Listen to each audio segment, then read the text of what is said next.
엔리케 감독의 주도하에 파리 선수단은 이강인의 금메달을 축하했습니다. 파리 대부분의 축구 팬들이 아시안게임을 관심있게 지켜봤다는 일부 유튜버들의 영상은 사실이 아닙니다. 파리는 평소와 다름없었습니다. 그들에게 아시안게임은 무관심이란 단어보다는 뭔지도 몰랐다는 표현이 적절합니다. 유럽에는 아시안게임과 유사한 대회조차 존재하지 않기 때문에 당연히 이강인이 어디에 갔는지도 대부분의 프랑스인들은 몰랐습니다. 하지만 아시안게임이란 대회보다 압도적으로 유명했던 단 한 줄이 있습니다. 이강인이 우승하면 군대를 가지 않는다입니다.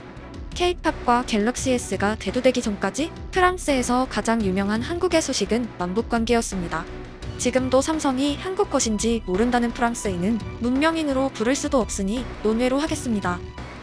프랑스의 중장 명층 일부가 한국에 대해 유일하게 알고 있는 정보 중 하나는 의무징병에 관한 것입니다. 프랑스에도 징병을 갔던 세대가 여전히 존재하기 때문에 한국인을 만나면 무용담처럼 자신의 젊은 시절 이야기를 전해주곤 합니다.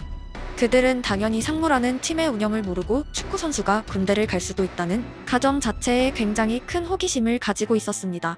즉, 이제 입단한 이강인의 미래를 걱정하고 파리를 위해 반드시 면제를 응원했다까지는 허황된 정보이고, 군대라는 특수한 조직에 대한 그들의 호기심이 이강인의 아시안게임 출전을 부각시켰습니다. 이강인은 올해 입단했고 아직은 파리에게 트로피를 안겨주지도 영광의 순간을 제공하지도 못했습니다. 대다수의 파리 팬들에게 아직은 이강인의 영광이 곧 생제르맹의 영광이 아닌 이유입니다. 그가 면제를 받아서 다행이다는 감정을 심어주는 것이 앞으로 이강인의 숙제입니다. 하지만 팬들이 아닌 구단 입장에서 이강인의 아시안게임은 단연 비기시였습니다. 프랑스 리그에 존재하는 팀이 의무 차출 조항이 없는 대회에 선수를 파견한 것은 이례적인 일입니다.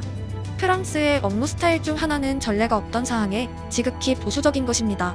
당연히 파리 구단 역사상 아시안게임이란 대회에 시즌 중 선수를 차출한 기록은 남아있지 않았고 업무는 백지에서 시작되었습니다.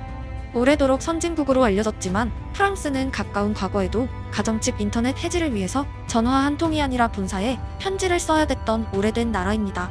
한국이 프랑스 경제를 급속도로 따라잡은 이유 중 하나는 우리의 성취도 있지만 그들이 멈춰있기 때문입니다.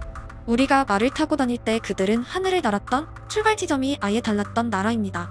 그럼에도 이강인의 아시안게임 출전은 파리 구단이 선수의 군대 이슈를 주요하게 여겼고 금메달이 가져올 차이를 완전하게 이해하고 있다는 의미입니다.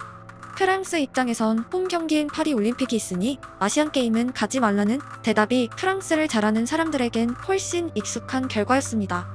결국 맞겜을 허용한 건 한국팀이 객관적으로 올림픽 메달권에 들 가능성보다 2대회 연속 금메달을 땄던 아시안게임에서의 전력이 다른 아시아팀들보다 압도적인 우위에 있다는 객관적인 근거까지 가지고 있었다로 해석할 수 있습니다. 파리가 한국의 금메달 가능성을 희박하게 여겼다면 절대 이강인의 차출을 허용했을 리가 없습니다. 엔리케 감독 한 명의 승인으로 차출이 이루어질 수 없는 이유 또한 대부분의 유럽인은 아시안게임과 한국팀의 레벨을 모르고 금메달 가능성을 분석하기엔 조직이 필요합니다. 과거 레버쿠젠이 손흥민의 차출을 불허했던 이유가 우리 입장에선 납득이 안 됐지만 축구팀은 기업이고 이득을 재는 집단이며 모든 결정에는 책임이 따릅니다. 손흥민이 인천 아시안게임에서 면제됐다면 레버쿠젠은 토트넘에게 적어도 300억은 더 받을 수 있었지만 그들은 모험을 감행하지 않았습니다. 한국 홈에서 펼쳐진 아시안게임 금메달 가능성을 확신 못한 레버쿠젠의 역량이 만든 결과입니다. 결국 이강인의 차출을 결정하기까지는 개인이 아닌 다수의 분석과 합의가 필요했고 관계자들의 판단력에 대한 지표가 될 수 있는 금메달을 한국팀은 획득했습니다. 파리는 즉시 대한민국 우승이란 한글이 선명하게 새겨진 이미지를 게시하며 축하했습니다. 그의 군면제 가능성을 높게 판단했던 모든 구단 직원들이 쾌재를 불렀을 순간입니다. 이강인의 복귀 타이밍 또한 흥미로운 시점에 이뤄졌습니다. 현재 파리는 리그에선 3위, 챔스 조별 예선에선 2위에 그치고 있습니다. 이대로 시즌이 마무리된다면 최근 몇 년 중 가장 실패한 결과라는 의미입니다. 현재까진 메시, 네이마르, 라모스 등을 보내고 어린 선수들이 대거 영입된 그들의 여름 이적 시장 성적표는 암흑이고 전력 보강을 위한 겨울까지는 아직 시간이 많이 남아있습니다. 부상자가 나오고 있는 시즌 중간에 막 금메달을 획득한 선수의 복귀는 반가운 소식입니다. 유럽인들은 위닝 멘탈리티에 대해 집착스러울 정도로 중요성을 부여하고 있고 어느 종류의 대회이건 1등이 얼마나 어려운지 잘 알고 있습니다. 다소 처졌던 파리의 분위기 속에서 그들이 이름도 몰랐던 대회의 메달을 그토록 부각하는 이유 중 하나입니다. 팀의 금메달 리스트가 있다는 것은 대회의 이름과 상관없이 충분한 의미가 있습니다. 과거 토트넘도 손흥민의 금메달 소식을 집중적으로 다뤘고 이유는 아시안게임의 크기 때문이 아니었습니다. 이강인의 복귀와 함께 엘리케는 오히려 시즌 초반보다 더 강한 어조로 이강인의 능력을 극찬했습니다. 우리와 함께한 이래로 이강인은 이미 그의 수준을 증명해왔다. 국가대표팀 활약을 포함해서 그렇다. 그는 미드필더로 크는 게 우선이다.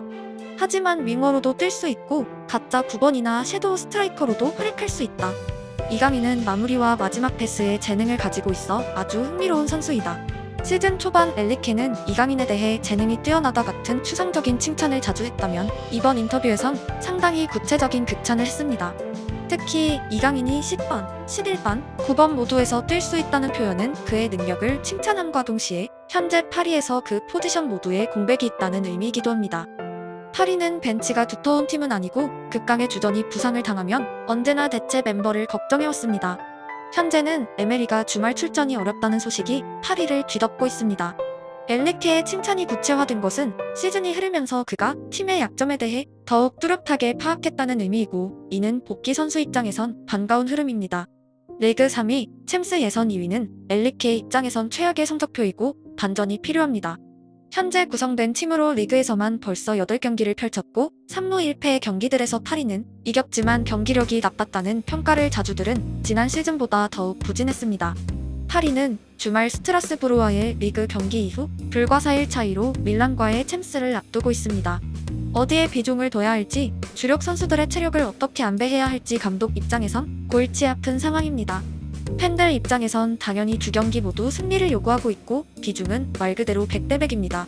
아시안게임 결승 이후 A매치까지 뛴 이강인의 체력이 100%일 리가 없는 상황에서도 한 경기 혹은 심지어 두 경기 모두의 이강인의 출전을 프랑스 프레스가 예측하는 이유입니다. 부상 복귀 이후 이강인의 일정은 말 그대로 강행군이지만 그의 축구 인생에선 자주명과 암을 뚜렷하게 만들 상황들이 놓여지곤 합니다.